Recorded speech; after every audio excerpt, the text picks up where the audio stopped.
Caimoso Brooks, Leon! Okay, up next, we have candidate number 9. Hello. Hello. Good evening to you guys. Good evening to all our judges. And maayong gabi, Iloilo. You look really familiar. You resemble a Miss Universe queen. Barzozi Bibi Tunzi. She does. 2019. Okay. But I heard that you are a multi-awarded athlete, which we can see naman. Well, I'm actually a member of the Philippine national team. I represented Iloilo, not only Iloilo, but the whole country in the Southeast Asian Games and a lot of other competitions as well. Incredible resume at that. But we would like to ask, how do you handle defeat on your bad days as an athlete?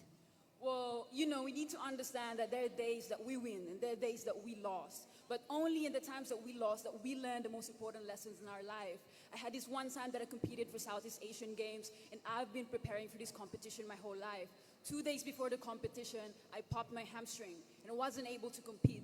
And then I realized then that God blesses my feet, or my mind rather, before it blesses my feet to run fast. So that day forward, I told myself that I might not win tonight or this competition, I will always come back, and I always told to the world or to the universe that I am better. Thank you. Thank you so much. It's not a bad day. It's just a bad day sometimes. Yes. Not a bad life. And you know what? Listening to her, it feels like I'm listening to a motivational podcast. Yes. Good job. So much. Candidate number 9, Alexie Mae Caimoso Brooks, representing Leon.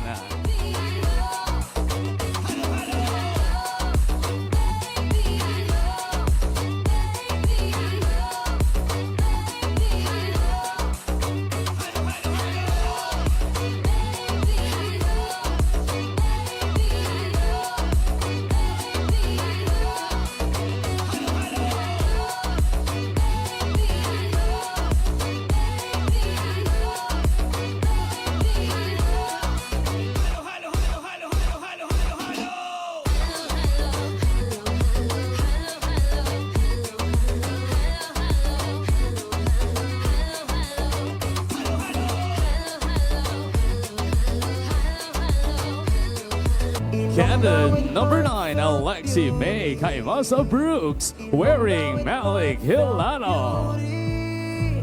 Ilongga with heartfelt beauty, katahong nga may tagipusoon, Miss Iloilo.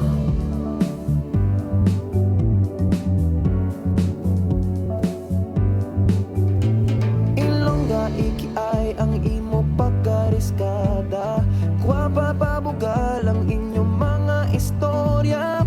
Proudly showcase the present and the past, so our heritage will forever last. Love and compassion, mga inday kag nene, your beauty will set things right.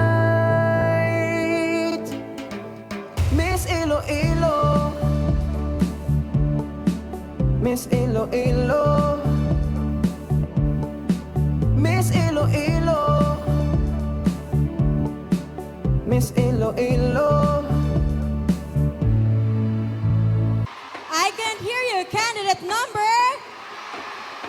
There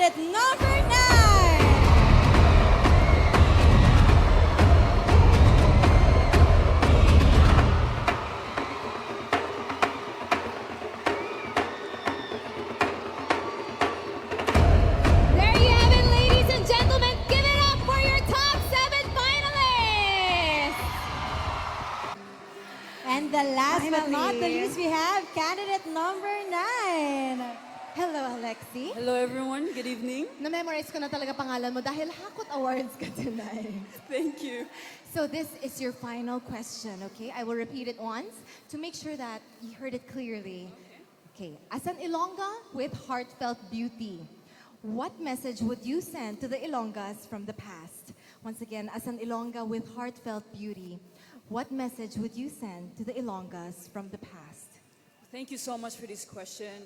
As an Ilongga with a heartfelt beauty, I think one thing that I'm proud of is ever since from the past, we've always kept the spirit of Dinagang. We've always kept the spirit of Pagpalanga. And the food that we had, that we are selected, was a creative city in gastronomy. It is the reason why this was from our past, that we preserve it and we deliver it to right now. And one thing that I also want to say is, I want women to move forward. Abansi babae. This is something that comes from my heart. I want to empower women. I want to educate and to advocate women from the past and right now, that women can be so much more, that we're capable of so much more. Abansi babae. My name is Alexie Mae Caimoso Brooks, and my heart will always beat in Iloilo City. Thank you.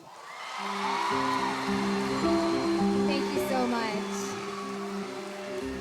Iloilo, are you ready? Once again, Iloilo, are you ready to meet your new queen?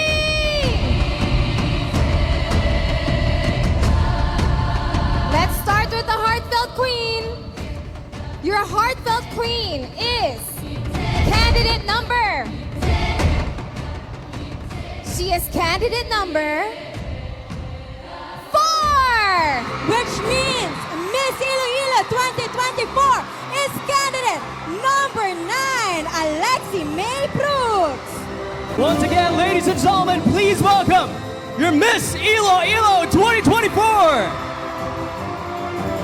Alexie Mae Brooks.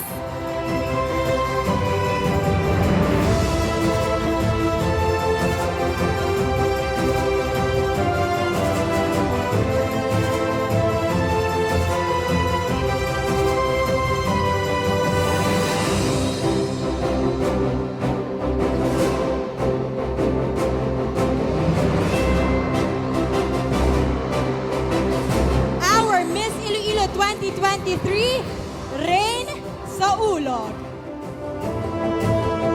She will now be passing down the prestigious Miss Iloilo crown.